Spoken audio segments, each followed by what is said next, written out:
am Britt Burner, and I am here today to talk about planning for minor beneficiaries.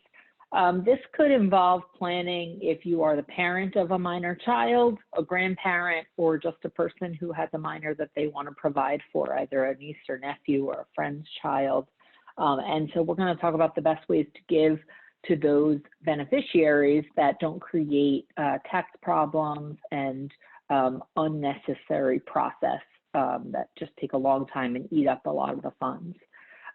So the first thing to think about if you are the parent of a minor child is that your last will and testament should be stating who will be the legal guardian of that minor child if you or their other custodial parent are unable to serve as that function.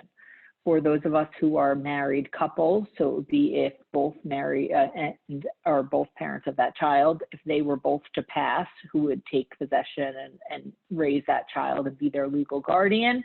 And then also if you're a single parent, then who else would it be? So it's very important that these conversations are had not just between the parents of the child, but also with the people that you're planning on giving this job to if something should happen. I've had clients who have had, maybe they have 4 children and they've had to really think through not just who they would want to take their children, but who has the capacity to raise potentially 4 additional children to their own or to take them into their household. And so it's a really important decision. And to the extent possible, both of the legal parents of the child should have the same people named in their documents, because if one spouse names one set of legal guardians and the other spouse names a different set, you're really creating a conflict that's going to come up in the courts as to how this is handled. So the goal is to be on the same page as much as possible there. Another thing I think is important to point out is that a parent nor is and a legal guardian are not the guardian necessarily of the property of that child. So what does that mean? So if I am a parent and my child gets $100,000, I am not the legal guardian of that child's money. I cannot control their money. That is a separate proceeding. Even as their birth parent, I would have to ask the court to be the guardian over their funds. So when you are appointing a legal guardian of a child through the court, it's a separate proceeding to appoint a legal guardian over their person, over their control and raising that child. And that is different from when there is money involved. Now, in a lot of the situations that we're going to be talking about, that's why we talk about creating trust, so that the trustee that you name can be in charge of the funds for that child, not the guardian of the property. And we'll talk about how to do that. Beyond the who takes control of your child and raises your child, then we talk about assets that you're leaving behind. Again, whether you're leaving it to your child, to a grandchild, or to some other minor beneficiary. Because a minor is not able to control their own funds and they don't have a natural guardian of their property, of their funds, you want to make sure that you're passing assets to them through a trust so that there isn't unnecessary extra court processes that have to take place in order for those funds to be used for that child. What we usually recommend, certainly for parents with minor children, is that trusts are created within that parent's last will and testament to provide for that child. So let me give you an example. Let's take 2 spouses who have one minor child. They are both the parents, legal parents of. If something were to happen and they were both to pass away, their last will and testaments could not only say who would get legal custody of their child, but also say who is the trustee of a trust for the funds for that child. Their last will and testament would also set out the terms of that trust. So how is that trust going to be dealt with? So for example, we may want to say that that child gets to, has a trustee who handles the funds for them until, let's say, they're 25 years old. And when they become 25 years old, we want to say that they can be co-trustee on their own trust, so they can start to learn how to use things. And then maybe at 30, we allow them to be their own trustee and manage it themselves. And we can say that the trustee has sole discretion, sole and absolute discretion. So until that child is 25, the trustee can use the funds in that trust to pay for the child's food, shelter, education. We usually say that the person who is the legal guardian, if it's different than the trustee of the trust, which in some cases it is, that the legal guardian and the trustee could perhaps come up with a budget every year. How much money does that child need on a monthly basis for food, clothing, shelter, the standard things that the child needs, create a monthly budget to handle that.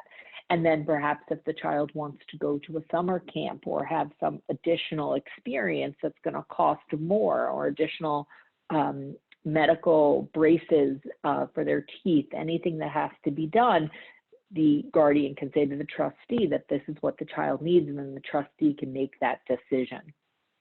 Usually we like to give the trustee the discretion over how to act in those circumstances and how to spend the funds of the trust, because as a parent, one, you're hoping that it never comes to pass that your minor child needs someone else to handle the funds for them because you hope to be there yourself, but also you don't know what the circumstances will be, what needs your child is going to have. And so you really want to be choosing people that you trust to make that real-time decision in a manner that would be similar to the one that you might make if you were around as to how to spend the funds for your child. Now let's back up a little. So how does the money get into that trust? So if a parent passes away and they have as many young parents do, a life insurance policy, perhaps it was issued through their employer or something that they purchased on their own, a term or a whole life insurance policy, some other policy, they can name the beneficiary of that policy as the trust for the benefit of the minor child. Again, this is going to be better than naming that minor child outright because there is no one to handle the funds for that child, as there's no guardian of the property naturally. And so you want to make sure that you're creating this trust within your last will and testament or within a trust that you may have created for your own, and then you're feeding the funds into that trust. So again, naming the beneficiary as the trust for the benefit of my child under my last will and testament. You want to do the same thing with the other asset that many young parents have, which is retirement accounts. So again, they may be contributing to a 401k or a similar retirement plan at work, and they are contributing to that. They maybe have named their spouse as the beneficiary, but the secondary beneficiary, the contingent, should be the trust for the benefit of the child. Now, it's not enough to just simply name that trust for the benefit of the child. You have to make sure that that trust has certain provisions that allow for that retirement account to stay as a retirement account for that child and grow tax deferred for at least a period of time. The law recently changed regarding this, and I did a seminar last week on the SECURE Act, S-E-C-U-R-E, and that was a federal law passed on December 20th of 2019 that talked about how beneficiaries can take a retirement account after the death of the original owner. And so for these parents who are contributing to a 401k, the laws have changed a little bit as to how they can leave that account behind. And significantly, the change is that for a minor beneficiary, if the child is under 18 years old, under the age of majority, they are a minor, then that account gets to stay as a retirement account, and the child has to take a payout on their life expectancy until they turn 18. And then at the point at which they turn 18, the balance of the account needs to be taken out of that retirement account, and those are taxable distributions, in a 10-year time period. So basically, because the child is a minor, the government says we can hold off on the 10-year and then have the payout after they turn 18 within 10 years. So depending on how large that account is, it's going to depend on exactly how you want that account to pay out for the minor. The other thing that we often do with minor beneficiaries is if there are multiple children. So say there are 3 children that a parent has and their ages 6, 8, and 10. The parent might say that if both parents were to pass away, that any assets should go into what we call a common pot trust. which is a trust for the benefit of all the children. And again, the trustee has that full discretion, and the trustee can decide how to pay the money out. The reason that a lot of parents like this is because when your children are so young, again, you don't know what their needs are going to be. And your 6-year-old may have more expensive needs than your 8-year-old or than your 10-year-old. And so the goal is that all the funds can be used for the benefit of all of the children to whatever extent they need at that trustee's discretion. And then when the youngest child turns a certain age, again, I'll choose the age 25, but it could be whatever age you pick. When the youngest child turns that age of 25, then the assets can distribute out to the 3 different children. And it can either distribute out to them at this point, if they're 25, 27, and 29, it can distribute outright to them, or it could distribute into 3 separate trusts. So that is a very common tool that's used, again, when there are young children and there are multiple children. In terms of how the children would be cared for, I've often had parents who want to put certain things into the trust document about things that are important for them. So it's important that this money be used for education to the extent possible, or it's important that this be used to fulfill my child's life. Perhaps the parent always went to camp and they think it's very important that the child gets to do so. And usually what I tell parents is you should put that in as an intention. So again, the trustees making those real-time decisions based on the reality of how much money there is and what the full extent of the needs are, but the parents can make clear in the documents what it is that they foresee the money being used for to make sure that the things that they find most important are being covered.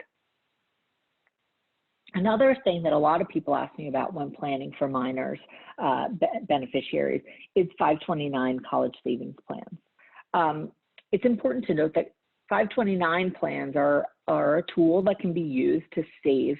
There are tax benefits to the person putting the money into the accounts. There's a limit on how much you can contribute per year. And then there is a tax-free withdrawal when that money is used for college tuition later in life. And the Secure Act did make some, on the federal tax level, some changes to how those payouts are seen. However, it's important to note that 529 plans are not the only way to save for a child's college. There are other vehicles for saving money, and it's important to talk to your individual advisor as to the best way for you and for your beneficiaries. An important thing that a lot of our clients don't realize is that if they have a 529 plan that's grown over the years, let's say it has $100,000 of assets into it, and then that client needs to apply for Medicaid, either for home care or nursing home purposes, that $100,000, even though in their mind they've earmarked it for the education of that beneficiary, of that child, of that grandchild, according to Medicaid, that is still an asset of the original person who contributed. So if grandma and grandpa contributed that $100,000 and it's sitting there waiting for the minor to get old enough to need it for tuition, that's considered an asset that's going to make it so that grandma or grandpa cannot be eligible for Medicaid, and they cannot be the custodian of that account. So it's very important that when people are doing planning, that they think about these different accounts they have and what the downside might be down the line as they need to actually apply for government benefits, possibly for themselves, again, to pay for home care or nursing home care. I'm going to pause right there for a second and see if there's anybody who has any questions. Again, if you want to ask any questions, you can put them in the Q&A box down at the bottom of your page. Okay, it looks like we don't have any yet, so I'll go on.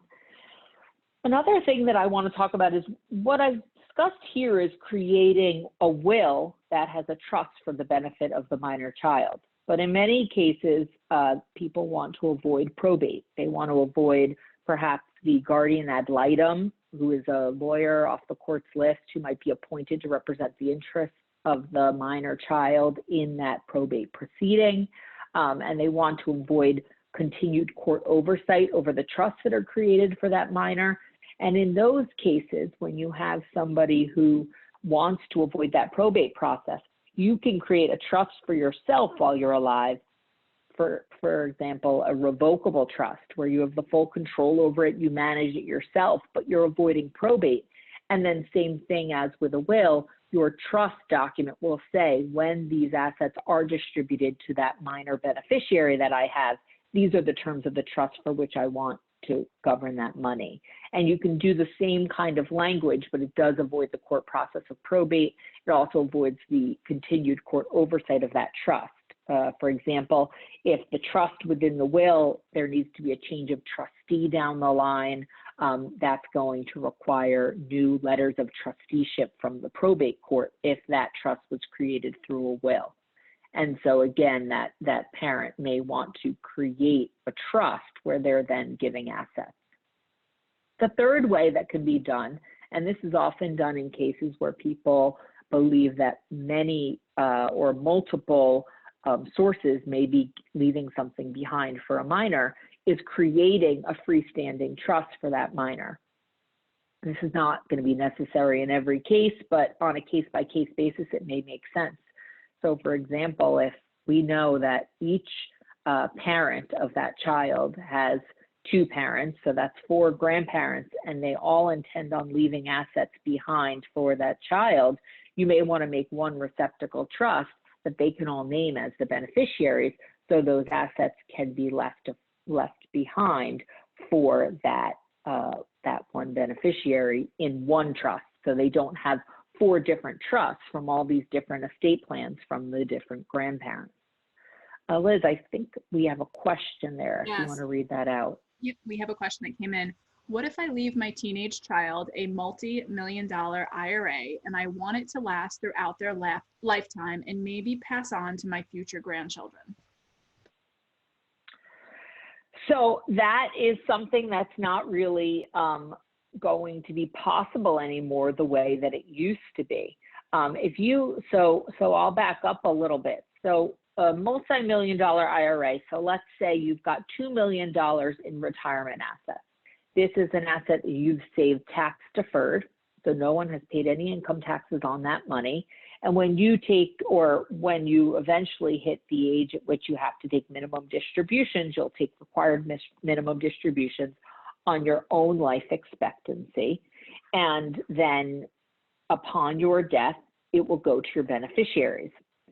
Under the old law before January 1st, the effective date being January 1st, but the old law being passed on to, the laws having been passed on December 20th of 2019, the Secure Act, what it used to be is that $2 million at your death, if you left it to your child, either in a trust that had the proper language to accept a retirement account or outright, then the child could then roll it over into an inherited IRA and take what we call it a stretch over their life expectancy. Now, the way it is that child will be forced to take distributions on their life based on their life expectancy until they turn 18. But once they turn 18, that account will have to be distributed over the course of 10 years. So if we say 10 years, so by the time they're 28.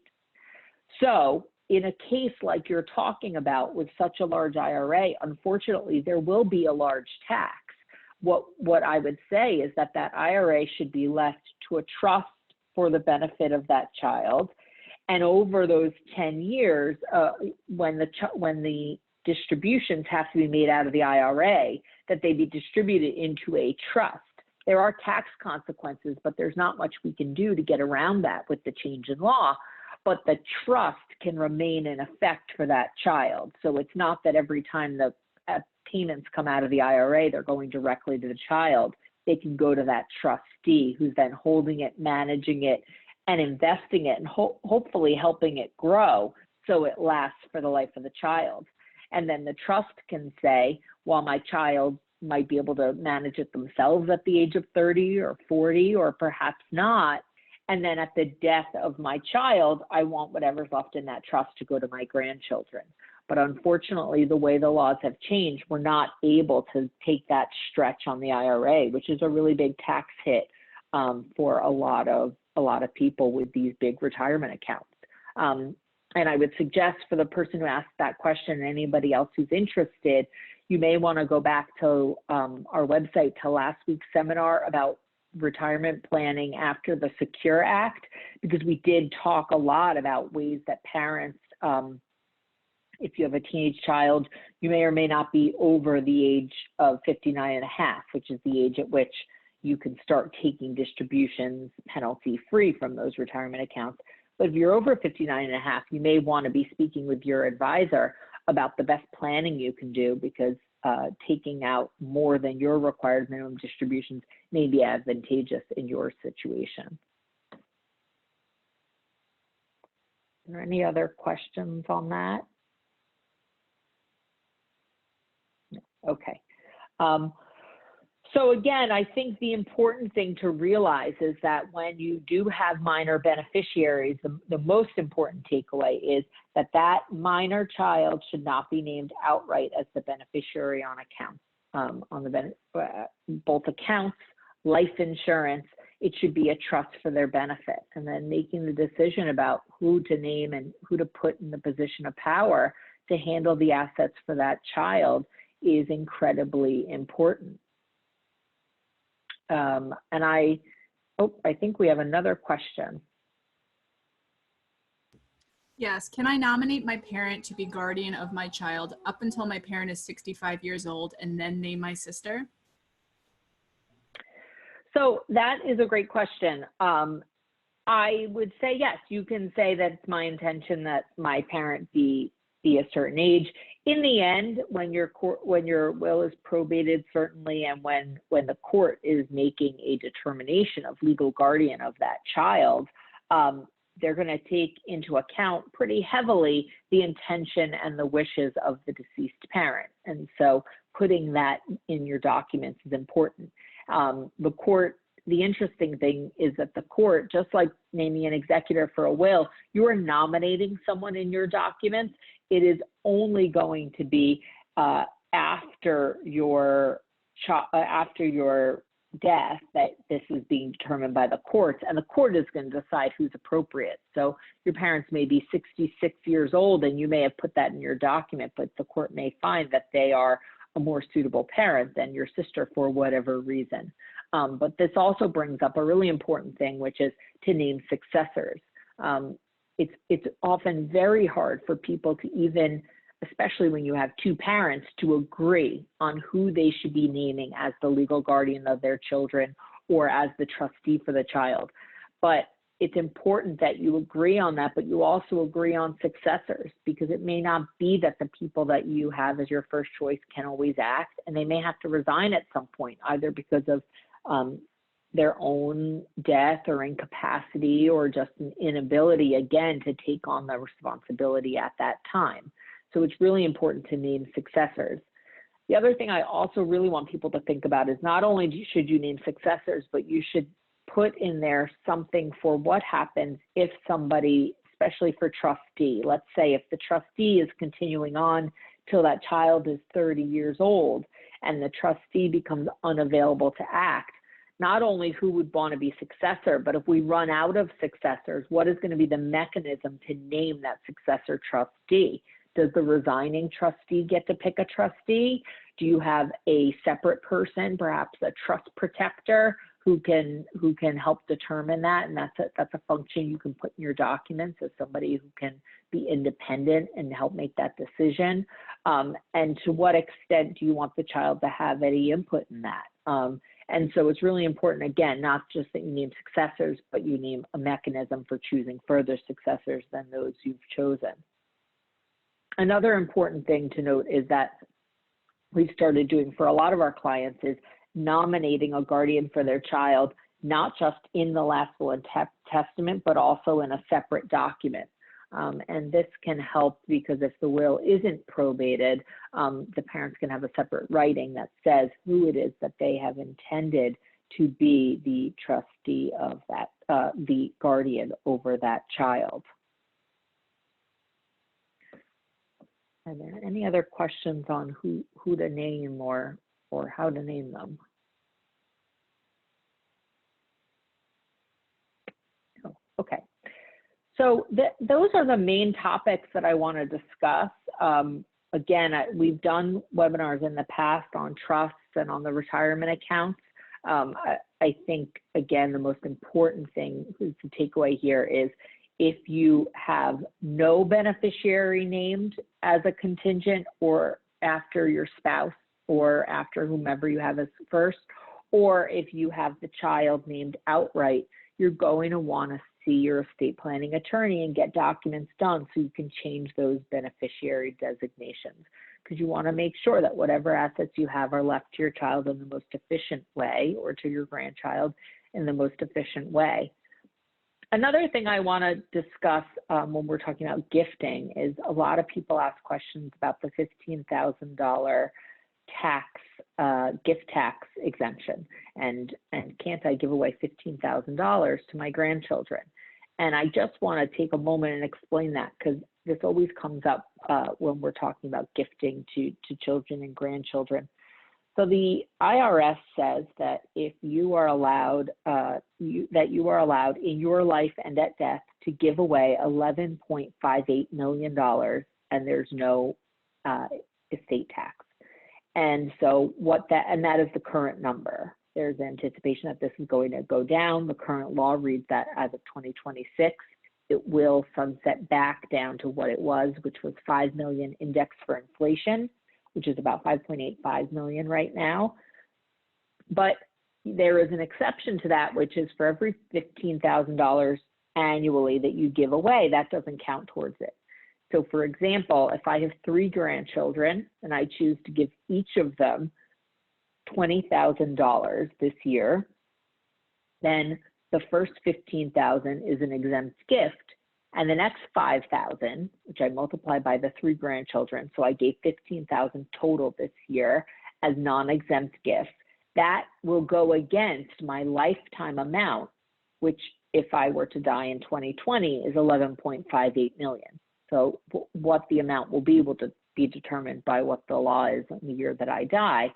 But if you are a person who only has, say, $200,000 to your name, that would mean that the federal estate tax level would have to go down below essentially $200,000, because you're not ever going to give away 11.58 million because you don't have it to give away.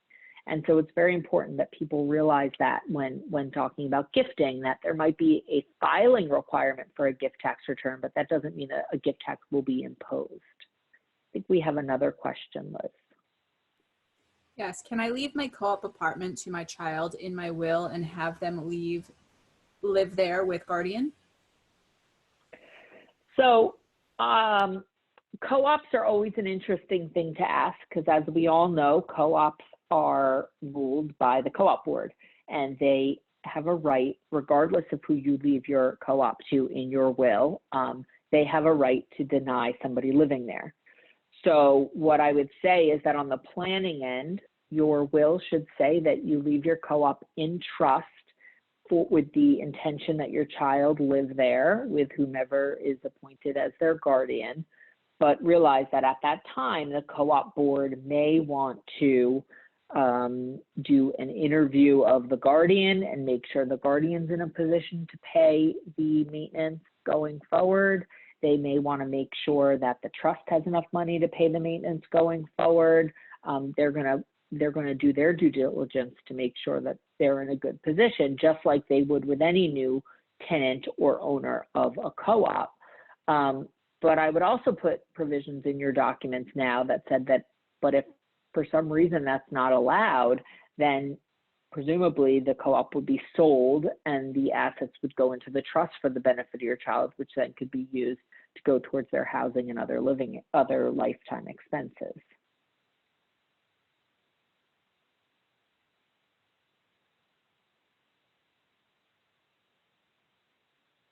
Okay, another question.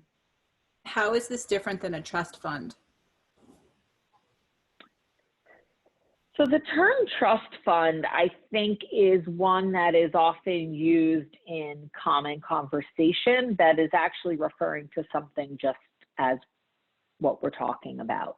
A trust fund is not a legal term that differentiates from this.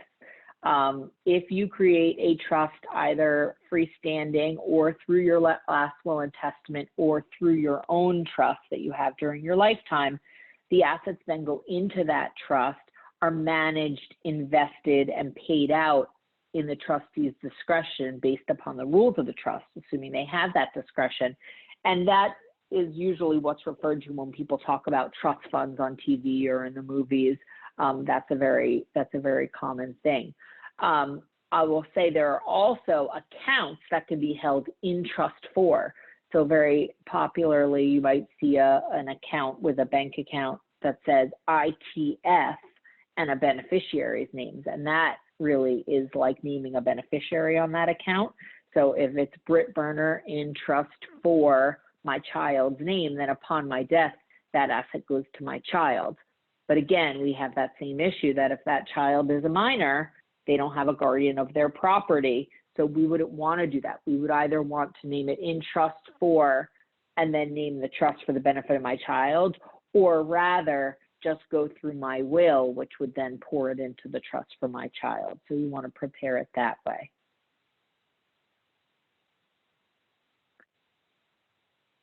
Those are all of the topics that I have for today, but I'm happy to answer any other questions if anybody has them.